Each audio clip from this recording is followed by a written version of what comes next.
Salut à tous, voici une nouvelle vidéo pour vous aider à créer vos propres toilettes sèches adaptées à un van aménagé. La première étape essentielle, c'est de voir et de mesurer l'emplacement que vous avez. Nous, on a pris comme base les toilettes chimiques car c'était la bonne taille et ça peut se ranger un peu partout. Une fois les dimensions prises, on a fait quelques croquis. Alors c'est juste pour visualiser l'ensemble et c'est beaucoup plus simple après pour l'assemblage. La troisième étape, c'est d'aller trouver les planches en magasin. Alors nous, on a trouvé ça à Leroy Merlin. Et on a pris des chutes de bois, donc c'était à 1 € pièce et c'est beaucoup moins cher que prendre les grandes planches de contreplaqué. Une fois les planches trouvées, nous avons découpé ces planches à l'aide d'une scie. Nous avons aussi récupéré des tasseaux que nous avons redécoupés en fonction de la taille des planches. Une fois les planches et les tasseaux à la bonne taille, nous avons fixé tout simplement les tasseaux sur les planches et on a assemblé le reste pour en faire une jolie boîte comme vous pouvez le voir. Donc les tasseaux à l'intérieur, ça se représente comme ça. Donc on a mis 4 en bas au niveau pour maintenir le fond et 4 au niveau des angles. Et nous avons aussi fait un support pour maintenir l'entonnoir. Vous allez voir ça juste après.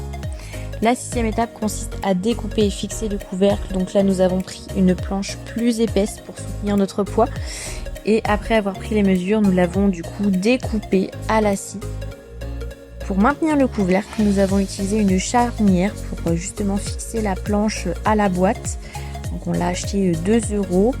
Et après l'avoir découpé, on l'a vissé à la structure et Victor est super content. Donc après, on trace la forme de la lunette sur le couvercle avec les 2 trous utiles pour la fixer. Et ensuite, on découpe le tout avec une scie circulaire. Donc on vous montre comment mettre la lunette. Franchement, c'est hyper simple et ça tient bien malgré le fait que ce soit en plastique. La 7e étape, on a voulu customiser un petit peu les toilettes. Donc on a retrouvé de la peinture blanche. On a également acheté une bombe rouge chez Action. Et voilà, ça fait un petit côté un peu plus sympa. Ensuite, pour l'équipement intérieur, on a eu besoin d'un entonnoir, d'un seau, d'une bouteille et d'un sac compostable. Le sac se met dans le seau, donc on le recouvre de sciure.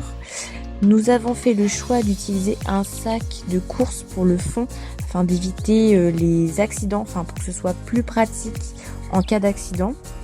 Ensuite, on met le seau, l'entonnoir avec la bouteille, on fixe le tout et voilà. Nous avons gardé également le couvercle où nous avons fixé une poignée de tiroirs pour justement éviter les odeurs, même si normalement dans les toilettes sèches, il n'y en a pas. Si on fait un récapitulatif, nous avons acheté 6 chutes de bois à 1 € pièce, une charnière à 2 €, une bombe de peinture rouge à 2,19 €, une lunette de toilette à 2,75 € et un entonnoir à 9 €. Nous avons récupéré les tasseaux, la peinture blanche, le seau, la bouteille et le sac de course. Ce qui nous revient à un total dépensé de 21,94 €.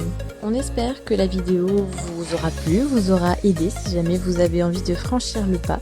N'hésitez pas surtout à aimer ou à commenter si vous avez des questions. Et puis à bientôt pour de nouvelles aventures avec Gaston.